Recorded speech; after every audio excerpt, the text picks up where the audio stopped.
Hey there, this is Tom with the Diogenes Lamp podcast.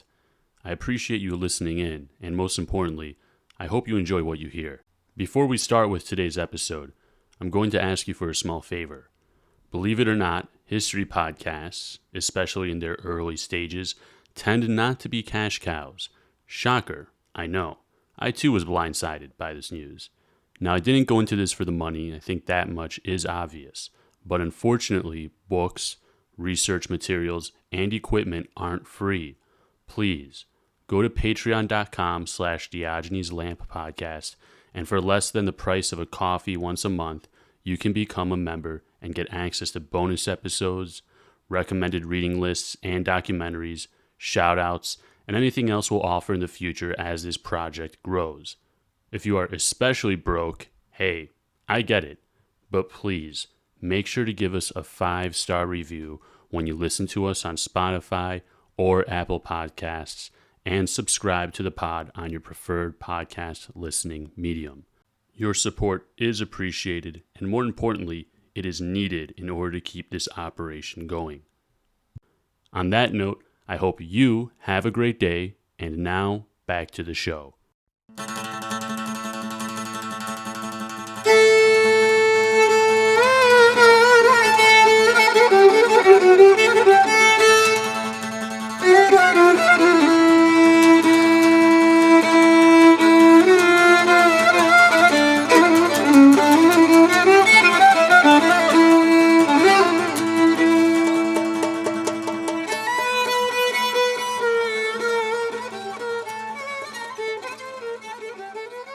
Hey everyone, for today's episode I was able to bring back onto the pod Konstantinos Kolokotronis, where we specifically discussed his newest article, Even Dead He Would Win, the Iran War and the Resurrection of the Joint Defense Area Doctrine. For the most part, the discussion centered around his article, but we also went off in a couple of other topics, also related, of course, to geopolitics in the Eastern Mediterranean. Please support Konstantinos' work and go to his Polity21 Substack. That is substack.com/@Polity21 blog. I will put the link in the show notes. I hope you guys enjoyed this discussion as much as I did. Take care. Let's get into it for today. Really appreciate you making the time to go over your newest article with us. Even Dead He Would Win, the Iran War and the Resurrection of the Joint Defense Area Doctrine. Given recent events, Greece is once again sending ships to Cyprus to defend against Persian attacks.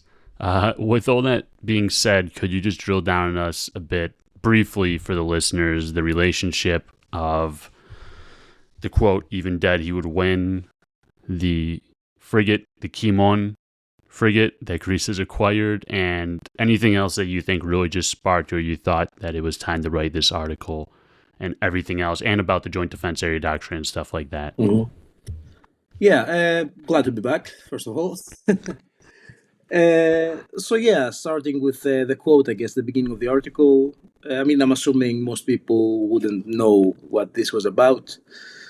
After reading the article, you will know what it's about. Right. Like what it actually refers to.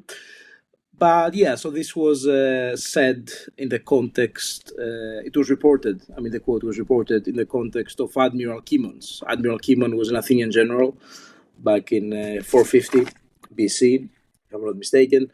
So he undertook this massive expedition by the city-state of Athens, back then to the island of Cyprus, to effectively secure the island, secure control and command of the strategic island from the Persians who occupied it at the time.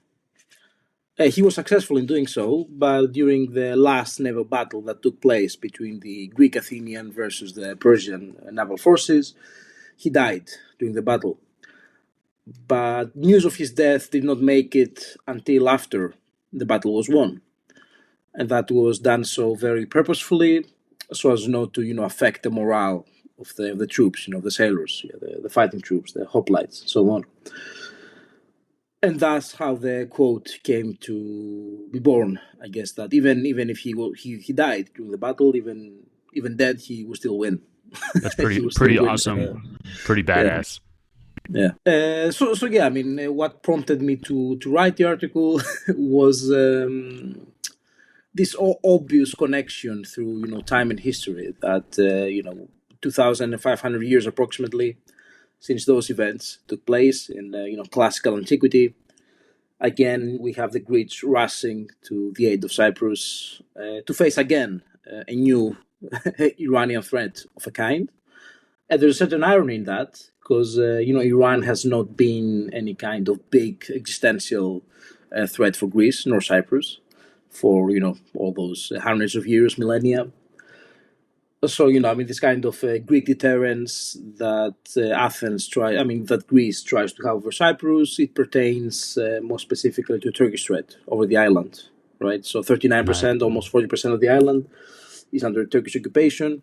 So one would logically think that any kinetic action, any activation of any doctrine, as we will talk about later, the JDA doctrine, Joint Defense Area Doctrine, it would happen almost certainly over Turkish threat, rather than an Iranian one, which in this context kind of came out of the blue. I mean, not really, but I guess to the most average observer.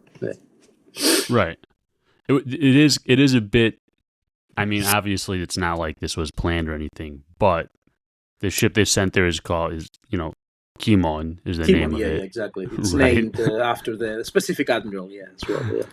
When they bought Kimon, when Kimon was put into planning for being acquired and whatnot, I mean, was it going? Do you know if it was going to be exclusively part of this JDA, which we'll get into later, or is that a bit of a stretch? I mean, it's just very it's very coincidental given everything that. Yeah, it's not maybe it's not so much coincidental in the sense right. that It almost seems planned, that this ship would be used to help defend Cyprus or whatnot.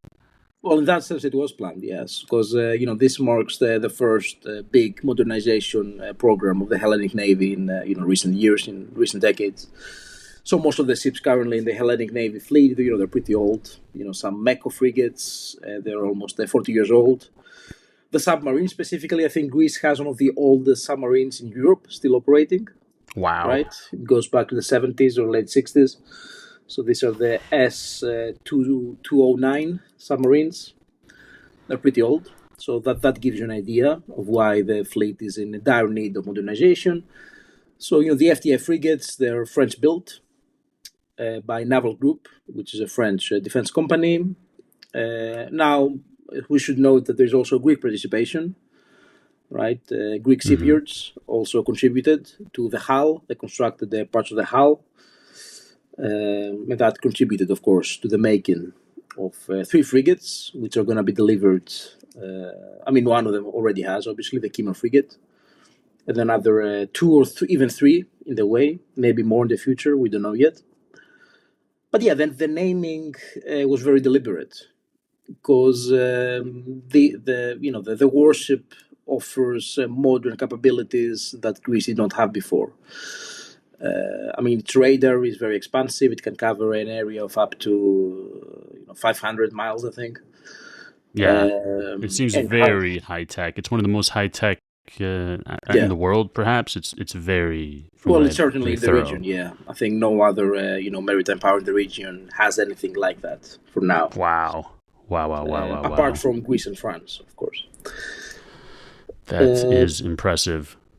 So yeah, with these new capabilities, such as air defense as well, they have 32 cells of this air defense missile, Aster. And they provide capabilities that favor this kind of extended deterrence. So Greece can actually intervene now in defense of Cyprus without. They will still have to worry about the logistics, but I guess ships like that, they make it. They make it easier in many ways, that they can cover such a big distance and be able to provide all this firepower. Right, which was always the issue. which was always the issue or the concern with Cyprus was its distance and whatnot. I mean, Yes, precisely. Especially back in 1974. More specifically, I guess, in the second wave of the Turkish invasion in August right. of 1974, because at that point the military junta was gone and democracy had been restored, and the first prime minister of the Metapolitevsi so-called era, Karamanlis, of course, Konstantinos Karamanlis. I mean, he famously said or alluded to. I guess he provided a rationale for not forcefully intervening in favor of Cyprus by saying that, or allegedly saying, I guess, that Cyprus lays too far. Yeah. And that's a very infamous quote in, Greek politics and Greek foreign policy, even nowadays. But I guess all these newly acquired capabilities, they're trying to unmake whatever shortage there was and making sure that Cyprus does not, in fact, lay that far. In terms of providing military support, yeah. So we've established that Kimon is not entirely a coincidence, the naming of the frigate. No, I don't think it is. So, I mean, after all, it wouldn't make sense to name a very small ship that couldn't even reach Cyprus Kimon, or it wouldn't make as much sense, or it wouldn't be as matching, let's say. So in your article, you define the JDA, the Joint Defense Area Doctrine, as, in a nutshell, how I boil it down is a defense corridor that extends from the southeast of the Aegean out through Cyprus. For the most part, it entangles or encompasses Greece's and Cyprus's EEZs and where they match. Is there anything else I'm missing? I mean, I know there's much more technicalities to it, but that is I guess in a nutshell, right? Yeah, the original idea, I mean, it goes back to 1993. By the Greek Prime Minister at the time, Andreas Papandreou, and Kleridis, which was the Cypriot president, his counterpart. So they came up with this strategic concept for a joint space of defense by unifying Greek and Cypriot waters and airspace, and thus creating this corridor which you have described. I guess the idea is more ambitious than that, because it strives for unifying the whole extent of Greece's area of responsibility and Cyprus's as well. I like people who describe it spanning across, Thrace, which is, the northernmost and easternmost extent of Greece's borders, bordering with Turkey, obviously, right, and cutting across the Evros Meritza River all the way to Cyprus. So, it effectively unifies this whole area by saying that, whatever common threat arises within it, it's both countries, I guess, responsibility to respond to it. But I guess mainly Greece's. When it comes to Cyprus, I mean, the core idea behind it is to support Cyprus, not vice versa. Right. Greece would be doing the heavy lifting. Well, I guess, I mean, there's no other way. Obviously, yeah. Goes without saying, absolutely. Now, keep in mind, I mean, Cyprus does not have any functioning navy in any real sense, nor an air force. I mean, they have some helicopters, but the idea, I guess, would be for them to gradually be able to host all those Greek assets that would come to the island, and hopefully, at some point, even acquire their own. To help aid in the enforcement of the JDA and build up the infrastructure to, facilitate Yes, but infrastructure, that's, I guess, the critical point where one begins to think about, moving from theory to practice, about actualizing the doctrine. I mean, it's a massive area. I mean, just if anyone's interested, what you literally state in your article is the Joint Defense Area Doctrine envisioned a joint space for Greek and Cypriot defense stretching from Crete and the Carpathos Straits to the island of Cyprus, overlapping with the two Greek states' maritime zones, claims in the area, as per UNCLOS, United Nations Convention on the Law of the Sea, blah, blah, blah, formally introduced by Greek Prime Minister Papandreou, as you said, and Cypriot President Kleridis in 1993. The air and sea corridor stretching approximately from the 28th to 30th meridian lines and across the 3411 and 3445 north parallels, the later forming the corridor connecting the prospective Greek and Cypriot maritime zones delineated by Turkey's southernmost EEZ point and the further south tri-point of Greek, Cypriot, and Egyptian EEZs. It seems like it seems very ambitious. Let's put it that way. The center of gravity, I guess, is the area which you covered just now. So, Right. spanning from Crete, the Carpathos Straits, which they include, I guess, it's the edge of the southern eastern edge of the Deccanese, right? Includes Right. Rhodes, Kassos, Karpathos, Castellorizo, even, this tiny little Greek island right Right. in the middle, Absolutely. and then all the way south to Cyprus. Yeah. All the way over to But Paphos, pretty it's much a the very western big edge. area of high seas. This is not the Aegean. I mean, geographically, I guess it's a separate area, and yeah, I mean, it has some profound difficulties, I guess, over projecting force over this, big expanse, and being able to enforce one state's political will out in the Yeah. open, as opposed in the closed straits, different environment in the Aegean. So in your article, you also described the JDA as having been, quote, at best only partially realized or at worst a stillborn strategic concept. Can you go into that? Because it seems like you said it was established in 1993. Yeah. I'm not as privy. I'm decently well read in this stuff, but I'm obviously not as privy as you are and whatnot. This is pretty much the first time I've ever actually heard of this as an official kind of defense policy or defense doctrine. What happened to it? Because obviously, we're 2026. 1993 was 23 years ago. So what? 23? Yeah, 23. Am I losing track of time? 23, Well, 33. No, it's more, 33. Oh my gosh. It's 1993. Oh my gosh. I don't want to show my age. But yeah, 3 decades now. What occurred? Why did it kind of go to the side? And why would you say is there anything aside from the most recent thing with Iran that has kind of brought it back to life or brought it back to the forefront, let's say? Yeah, okay. First things first. Why did it wane down over time, or why don't we talk about it anymore? Mm-hmm. I guess what was principally at stake was the lack of meaningful political will. I mean, to actualize a doctrine, but that also is also tied to certain crises that took place in the 90s, middle to late 90s. So first of all, we have the EMEA crisis, most Right. famously. Which we've talked about on this podcast. Yes, with I was going to say, with another podcast on that. Absolutely. So 1996, I mean, I'm not going to go throughout the whole thing again. Yeah, of course. Yeah. But, we have, Turkish troops occupying this very small Greek island. There is a Greek response. The whole crisis is militarized. But eventually, through U.S. mediation, both sides withdraw. And they also withdraw any flags, any symbols of sovereignty, troops that they had on the islands. So I guess in Greece, this was perceived by many, especially in the media, as some kind of defeat, right? As some kind of failure on the part of the politicians, first and foremost, and maybe even the armed forces, because they did not forcibly respond to the crisis and did not affirm Greek sovereignty at the end.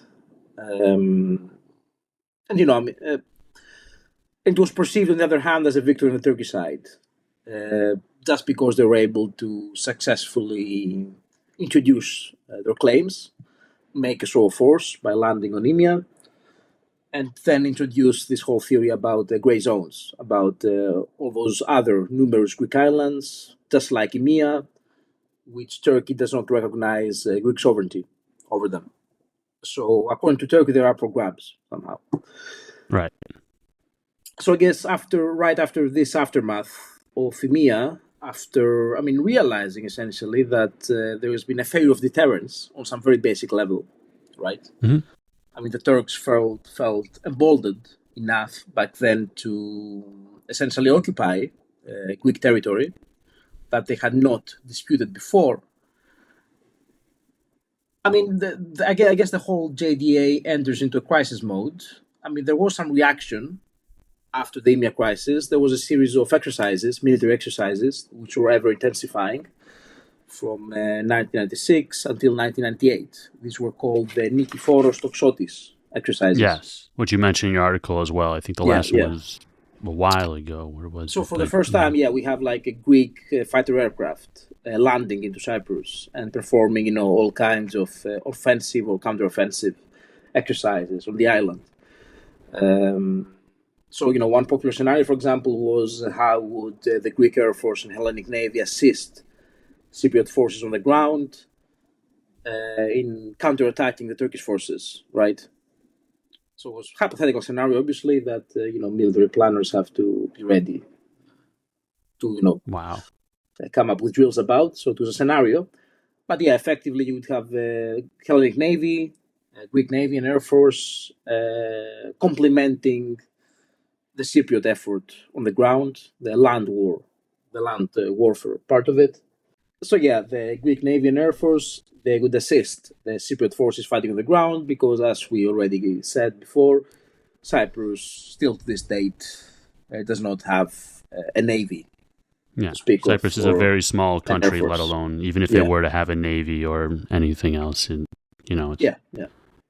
So this was, I guess, the reason for existing, the reason of the JDA's existence to, extend deterrence over Cyprus in the event that, Turkey would like to extend the occupation zone by furthering its line of control effectively over the Green Line, right? The UN agreed, mediated Green Line.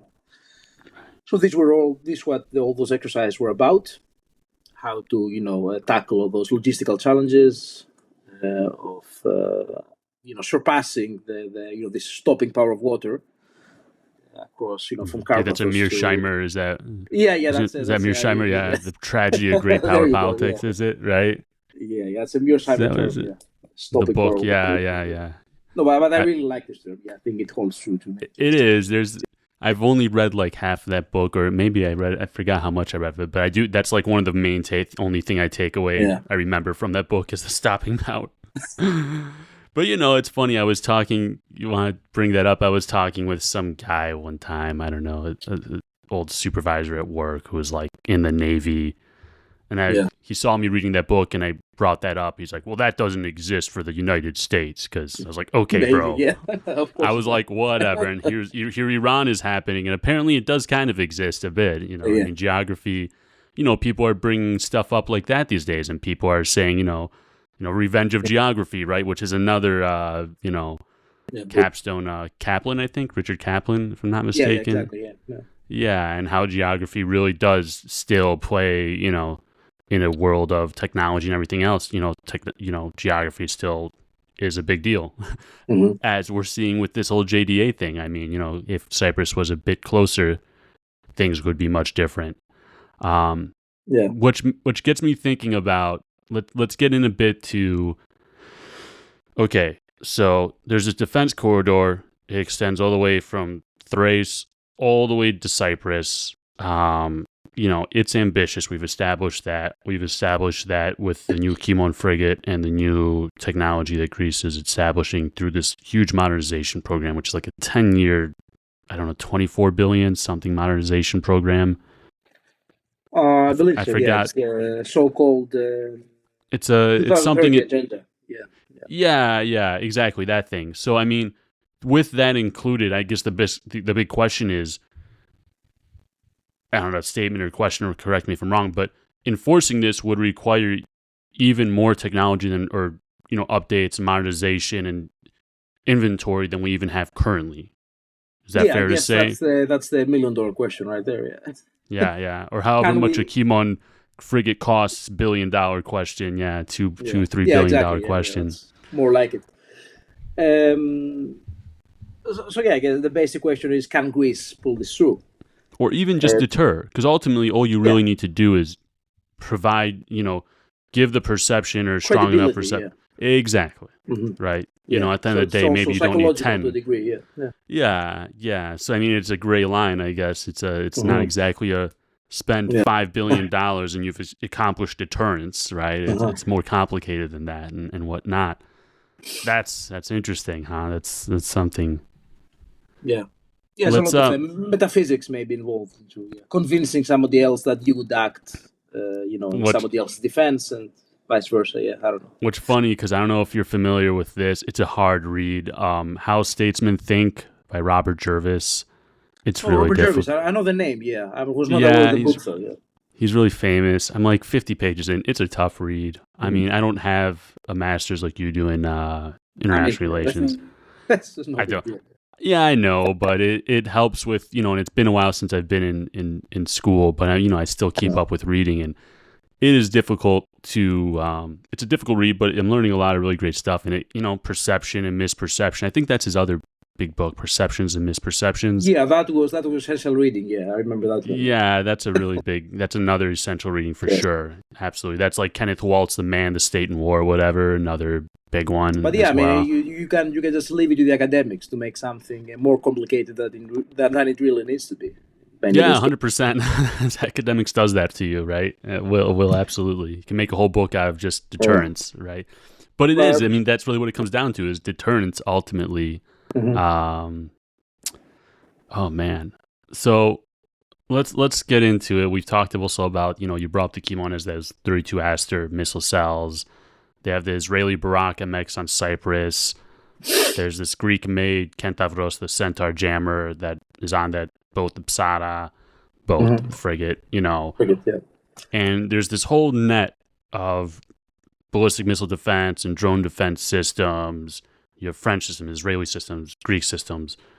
Could you speak, tough question, you think these systems actually are at the point right now ready to fully interoperate with each other, or is there still, or ultimately this is something that you don't really know until, shit hits the fan, excuse my language. Well, as that's partially true. Yeah, the latter is as we're seeing true. with systems in Iran and Patriot systems and stuff where things get through. Well, you always think you have a plan until the first bullets start flying. Until you get punched in the mouth, like Mike Tyson said, right? Exactly. Yeah. I mean, in theory, yes, they are interoperable. I mean, Israeli tech certainly is, right? I mean, the Israeli Barak MX ballistic missile defense and air defense suit system. So yes, I mean, I wouldn't. I'm not privy into the technical details. Like, I cannot tell you with any certainty that the Greek FDI frigate can connect to the Israeli system this and that way, right? I don't know that, but I can assume. I guess. I mean, I can make a safe bet that they can. I mean, otherwise, what would be the point? Or even if they cannot, I guess they can communicate some other way. Right. Exchange data through some other medium. So, whatever the Greek frigate sees, then it can transfer those data, targeting data, to the Israeli system, or maybe vice versa. But yeah, there is, I guess, back to the question that you asked, is this all possible? There is a big gap still between the ends and the means. Yeah, the political ends, the policy, the strategy even behind it, establishing the JDA, and the available means we have currently, that Greece and Cyprus have currently. I mean, you would have noticed, for example, maybe we talked about this before, I believe we did, the Kassos incident about the we mentioned that in a previous episode. Yes, the cable laying. That was meant to be stretching, from Kassos, Karpathos, Crete, all the way to Cyprus, and would effectively connect Cyprus to the EU's electric grid. So it's a big deal about energy security. And yet, Greece and Cyprus have not been able to do this yet. And many explanations have been provided, but this is, many people's opinion is that this is largely because of Turkish obstructionism. And the fact that, Greece does not want to risk any, conflict scenario, any crisis scenario again with Turkey.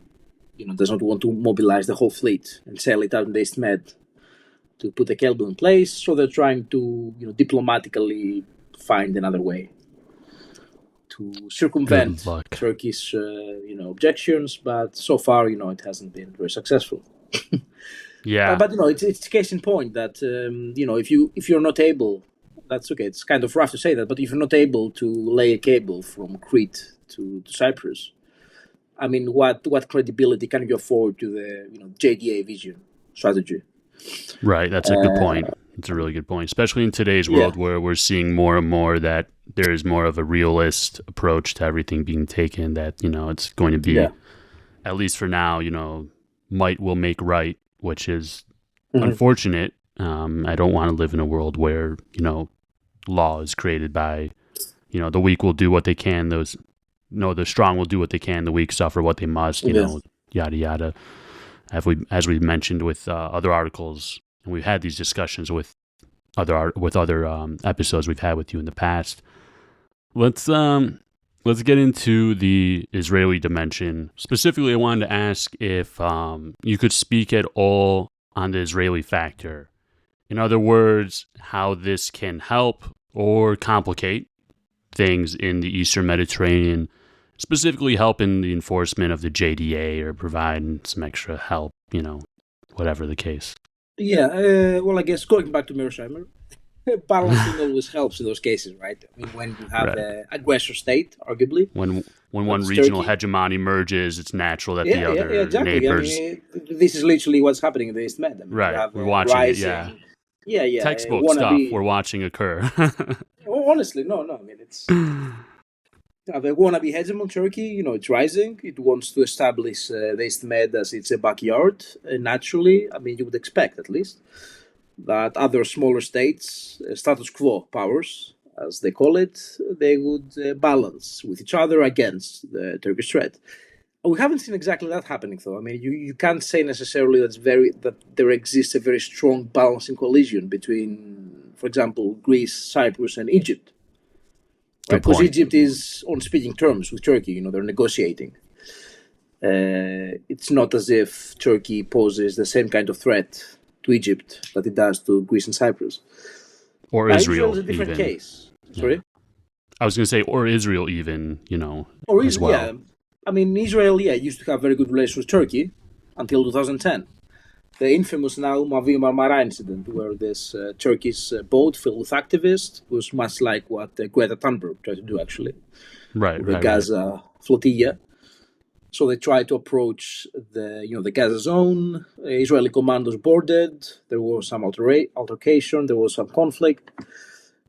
Eventually, shots were fired, and Turkish activists were killed in the process. Several, yeah. Yeah. So this marked the fallout of Turkish-Israeli relations. And ever since, it's always been going worse and worse, towards a new low after a new low. Right. To the point, where Erdogan would make statements likening, for example, Netanyahu to Hitler, and so on and so on. Right. We're going to invade Jerusalem. We're going to liberate. Exactly. We're going to do the same Jerusalem that we did to Nagorno-Karabakh or Libya. We're going to come suddenly one night, all this kind of... Similar rhetoric to Greece and Cyprus, honestly. Yeah. It's not that out of the ordinary. Per part of the course. So there is a loose balancing coalition between the three states, but it's intensifying, I think, day by day. The most notable Israeli contribution perhaps would be this idea that was touted a few months ago about a possible joint battalion-size quick reaction force that would consist of Greek, Cypriot, and Israeli special forces, soldiers, and whatnot. Could be significant. A battalion doesn't sound like that much, but given the right application, I think it could definitely make a difference. I'd imagine, or at least deter. It would be a great start, at least in terms of deterrence. Even in a diplomatic way, I guess you could say. Right. Just as a means of signaling intent rather than taking a very drastic action. Yeah. It definitely sounds significant, and I want to say promising. Who knows, right? It could lead to other complications. We could regret it significantly, 5 years from now or whatever. I don't see the Greek-Israeli-Cypriot relationship going anywhere for a while, as long as Turkey continues being aggressive and Turkey continues to seek nuclear weapons. I think to get off on a side tangent, I just believe Israeli-Greek-Cypriot military cooperation will continue for as long as those two things remain, and I don't see them going away. The nuclear threat you mentioned, the potential right nuclearization of Turkey, that's a nightmare scenario, not only for Greece and Cyprus, but also for Israel. Right, and I just think that alone will be such a bedrock hardening of diplomatic Israel interests. has this very interesting habit of preemptive bombing. Right, as we're seeing, to prevent its enemies from acquiring any nuclear potential and the ability to make the bomb. You're saying Greece should not seek nuclear potential, then, is what you're saying? It's real. I'm joking. No, but the idea would be, I think, that if in the event that Turkey was actually pursuing that, then the balancing coalition would come even closer together, I think. And Right, then absolutely. that's when you would see action being taken in whatever form. But also, more importantly, there are all these defense contracts being signed across the three players, and it's mostly Greece and Cyprus buying all the Israeli weapons, of course, which are combat tested, and they can provide some degree of certainty or relative certainty as to their efficacy or whatnot. There's joint production. I don't know if you follow Hellenica by John Psaropoulos. Substack, yeah, I believe so. He was Substack. With Al Jazeera. Oh, Yeah. Really great Substack. I mean, between yours and his and a couple others, I mean, you have your complete fill on this kind of stuff. Seriously. I mean that sincerely. But he had an article and he talked about how not only are Greece and Cyprus buying up lots of Israeli technologies, but there's also going to be joint production. And I forgot who it was, but someone was quoted as saying Greek and Israeli production will be joined at the hip or something like that, or to that effect. Which the biggest, I guess, question is concerning the so-called ballistic missile defense, Achilles shield or whatever, right? Achilles shield, yeah. That Defense Minister Konstantinos likes to talk about a lot. So, sounds ambitious, mind you, but it does. But I guess what would make it easier in terms of making it happen is to have joint co-production of not just the trucks, for example, not just the trucks and the metal that are gonna hold the missile, the trucks that are gonna carry the missile, but actually the missiles themselves. There needs to be some exchange of expertise, so that Greece is able also to maintain lines of communication by itself. For example, during wartime, you wouldn't necessarily. You wouldn't want to be fully reliant on Israel to provide you in the middle of a war with all the ammunitions you need. You need to be able to produce them yourself while the war is going on, which you see that in Ukraine, for example. This need for defense, autonomy, and autarky, and production capability overall. Makes sense. Yeah, so that's I think that's the critical question that would. But No, it's okay. Anyways, I know I'm throwing a lot at you. Trust me. No, it's fine. It's fine. Trying to find the right words. Yeah, I know. It's just fun to speak with you about these topics and pick your brain. I mean, really, it just sounds like it's very necessary.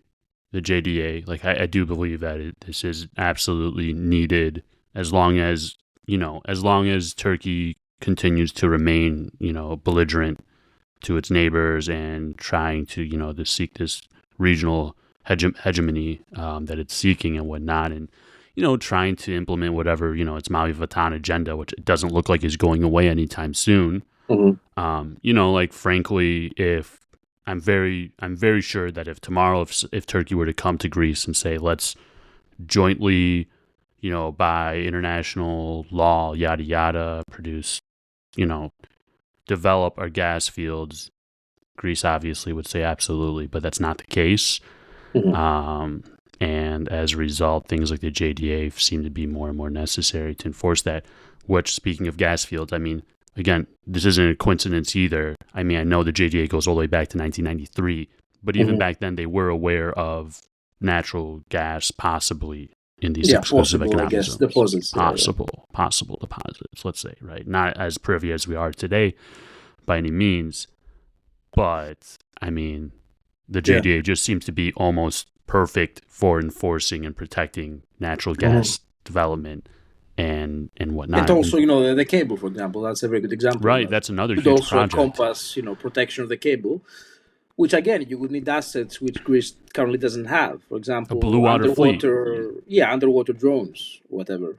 A bigger fleet as well, a bigger conventional fleet, but then you would need perhaps underwater drones to be able to monitor the actual cable. Not necessarily to be in such close proximity to it, but to patrol the area, let's say. Or be able to respond to things quickly. I remember one of our last episodes we had mentioned about, I think the big episode with that fisher, the crazy fisher guy, the fisherman, and all that jazz, and whatnot, and how Turkey's building what's called a blue water fleet, right?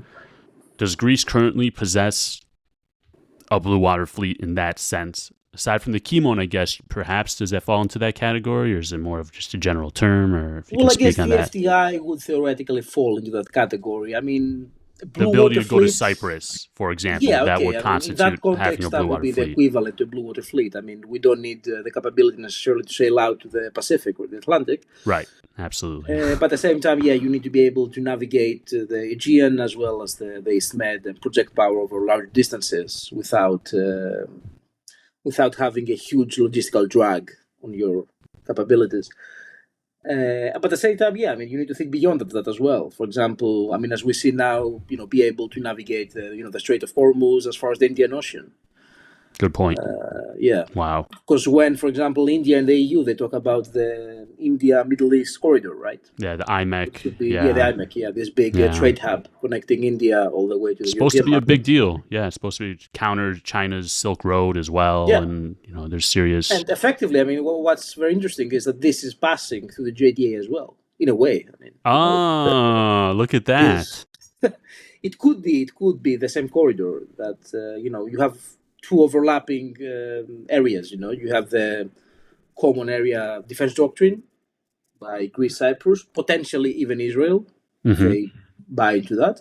Right. And then also, its goal can be, twofold or manifold.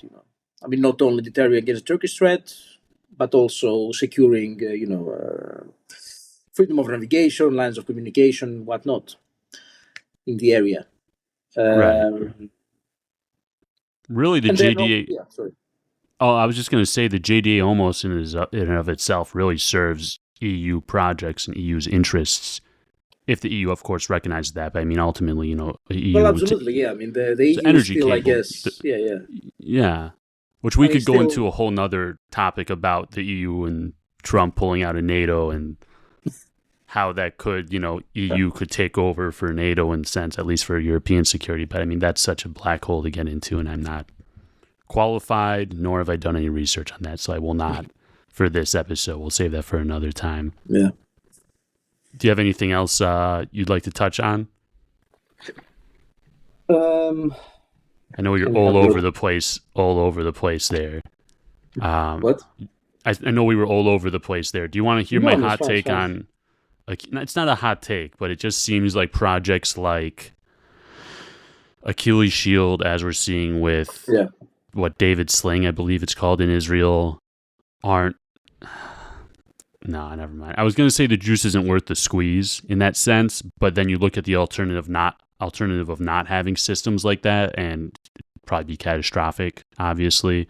Yeah, I think the issue is cost. I mean, it seems extremely expensive. Efficiency, but also the balance between offense and defense. I mean, a lot of people would say it's better to have the ballistic missiles required to fire back. That's what I was thinking too, and then it'd be able to take out the launchers and whatnot. Investing so much money on defense, which can be, more detrimental when it comes to the cost-benefit balance, diminishing returns and whatnot. Right. I mean, and you see that with Iran nowadays. I mean, their air defense is destroyed. I mean, it's all over the place. I mean, they have maintained some short-range bubbles, pockets of air defense or whatnot, but largely, it's very disconcerted, disorganized, and the Israelis and the US have made a good job on wrecking their air defenses, and yet they're able to fire back all the time. And that also, I mean, it's influential, as we can see. I mean, not just on a military level, but on a political level as well, with what's happening, the Strait of Hormuz and whatnot. So that's a real question, I guess, when it comes to Achilles Shield. I mean, is it worth it to invest so much in defensive, quote unquote, it's very expensive defensive infrastructure? Where almost like Star Wars. If you remember Star Wars with Reagan in the 80s or 90s or whatever, with stuff like that. Oh man. I mean, I guess the last question that I want to just hear your take on it, because I'm a Greek American. I'm over here in Greece or in America. Sure, I follow a lot of stuff and read and whatnot. But do you think there's political will in Greece currently to enforce something Okay, it seems like we're pursuing something like the JDA, but do you think there's actual political will in society and amongst politicians and whatnot Well, to... that's a loaded question, I guess, in many ways. I mean, I think that in a good way, not only, but it's No. complicated because it's dependent on both the government of the day, first of all, Okay. the people as a whole. I mean, to an extent at least. Right. Um, And the possibilities. yeah. In terms of natural gas exploration, the potential of economic benefit to that, because ultimately those seem to be very interlinked almost. Maybe not the JDA 2T. Maybe you don't need the JDA specific to those dimensions that are cited in the JDA. But there has to be an ability at least to enforce things that are taking place within the JDA, wherever, Yeah. Well, I think we're moving into that direction, regardless of the political will being there or not. Let me put it like that, because when you have Iran fire missiles in Cyprus, and Greece has to defend Cyprus in the way that it did, assist at least in the defense of Cyprus. I mean, they're enacting the JDA in a way, even though they're not calling it like that. I mean, you're sending frigates there and fighter jets because you think you have this moral even responsibility over Cyprus in a way, to assist Cyprus, to help it defend itself better. And, I mean, this was a good moment for Greece in the sense that, the British were not even there yet. I mean, their frigate took a while to arrive. I mean, I don't know if you... Pathetic. Yeah. I'm joking. I'm joking. HMS Dragon, what was it? Yeah. Dragoon, yeah, something. Dragoon, yeah. So Dragon, they took their sweet time to arrive to Cyprus. And yet you had, the Greeks going there first, the French. Right, that's great. And then Italy and Germany followed. Yeah, I think Spain may have in the very end too. I forgot, but yes. So you could say that, Kimon led the way, in a way. I mean, by Kimon I mean the frigate, of course, yeah. Right. Yeah. Which is awesome. The name and, that it gives and everything like that and the significance. I mean, I'm not going to say that it's a good thing at all that, that occurred, or that the base was targeted or not, but it did light a fire underneath the EU's butt. And I think it, if anything, accelerated, which again, you talk about in your article and you talked about before, accelerated that, the EU mutual defense, the idea of EU mutual defense and whatnot, Fortress Europa, if you will, part of it anyways. Like Macron said, there is an article in the in EU documents. Let me look it up because I don't want to say anything. Yeah, stupid. They have an equivalent to NATO to Article 5, if I'm not mistaken. Exactly, yeah. I forgot it. It's Article 27. If you could find it, it'd be awesome. Here, I'll try to race you to it. What is the EU Defense Pact article? I mean, there's so many treaties right now. Article 42.7. I asked my robot slave. Oh, okay. ChatGPT, guys. I'm sorry. Is it the Common Foreign Policy and Security, Common Foreign Security Policy, or? It's the Treaty European. ESDP. It just says 42.7 is all I have. I'll have to find it. Let me Google it. As updated by the Lisbon Treaty. Yeah, in any case, that's it. Yeah. Which is very vague, however. I mean, it does not. I mean, if you read the text, it says, if a member state is attacked, others have the obligation to assist by all means their power and whatnot. Complying with the UN and NATO obligations. I mean, assistance can take many forms. From sending humanitarian aid to sending your jets over there. I mean, right, sending blankets versus sending jets versus exactly, flashlights, et cetera. Yeah, I mean. We'll see. It's definitely a very interesting time. I mean, I get a bit of 1920 vibes because Mitsotakis is a great nephew of Venizelos. Things are happening in Crimea. I mean, Greece didn't send a brigade like Plastiras did to Crimea, but hopefully that's not the case. Hopefully that analogy is false. Good point. We all know how it ended. Yeah. Good point. Well, on that note, let's. Is there anything else you'd like to add to this? We could talk all night. I know it's really interesting. No, I think it was a good conversation. Do you want me to bring up a comment that a viewer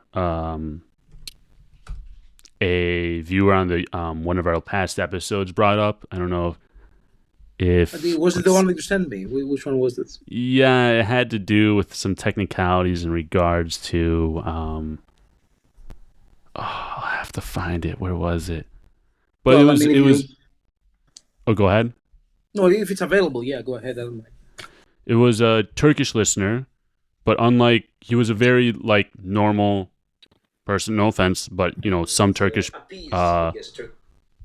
listeners, not listeners, but some Turkish people on social media tend to send very terrible things.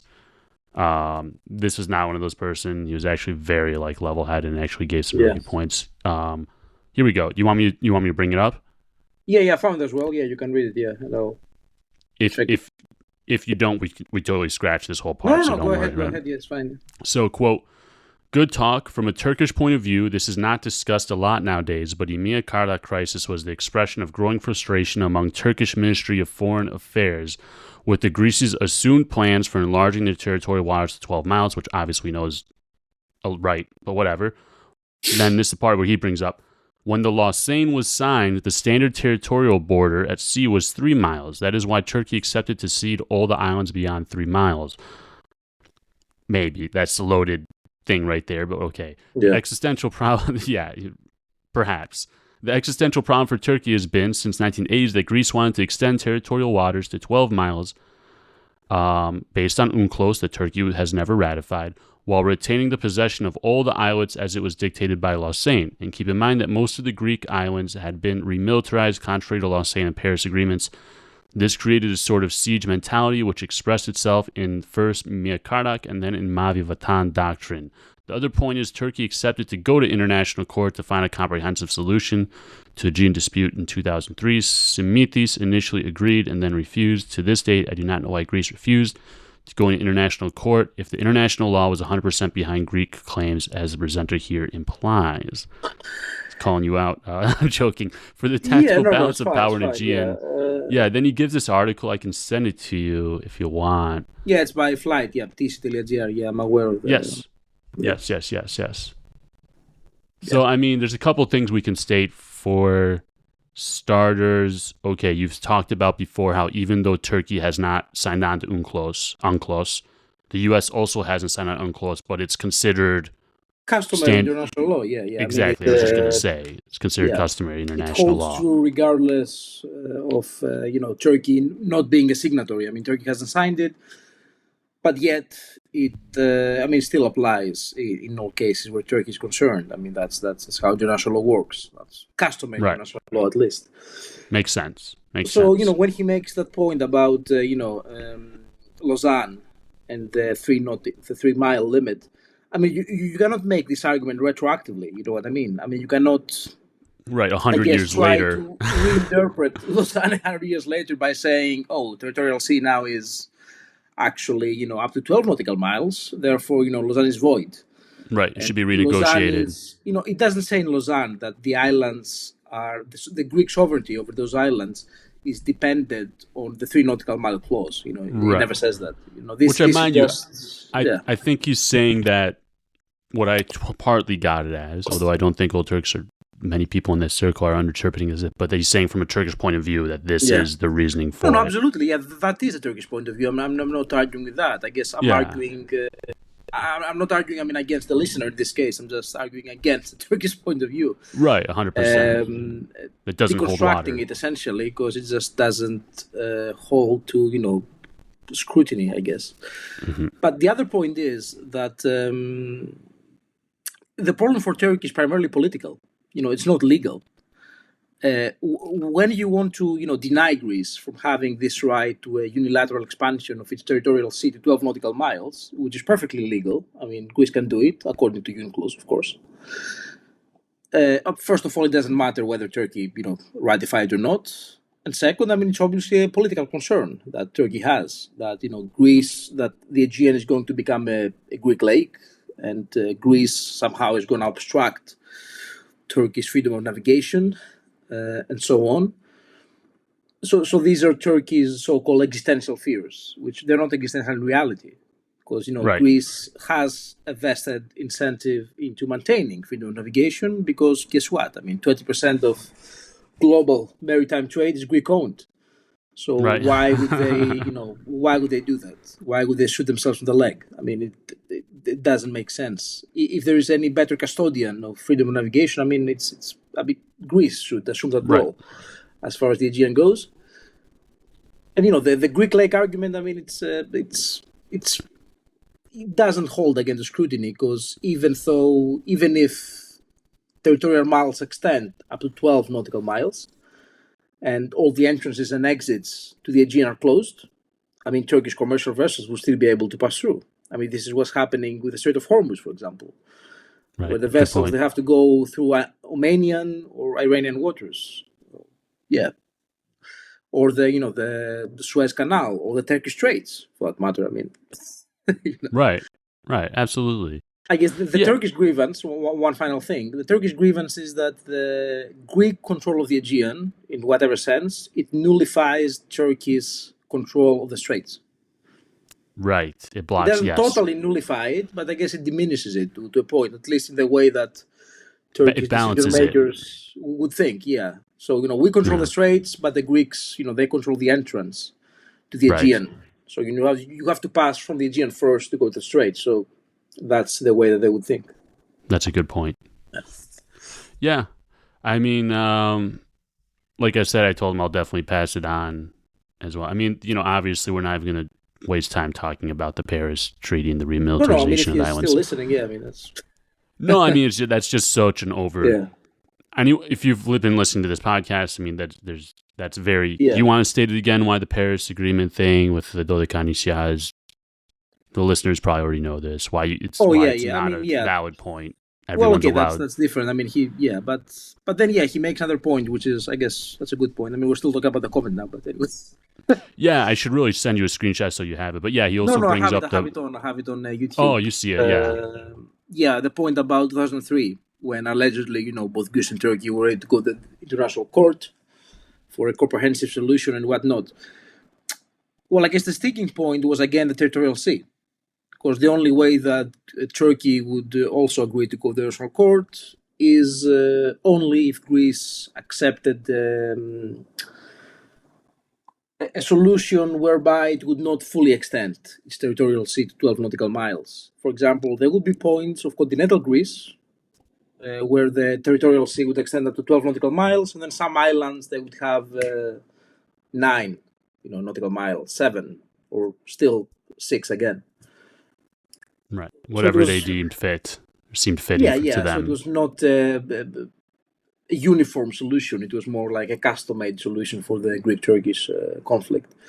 And this never happened before. I mean, it would create a precedent which is unheard of. No other country has done this before. I mean, Greece and maybe 1 or 2 more countries are the only ones who haven't extended the territorial sea yet. That's bonkers. And if they did in that manner, I mean, Greece will be the only one to effectively do it only, partially. That's nuts. I don't think there will be any other comparable example if the 2003 plan went ahead. So Simitis backed down because of political cost, because, even if he agreed with the solution, I mean, the Greek public, the reaction, the media, that would mean the end of his government at the time, perhaps.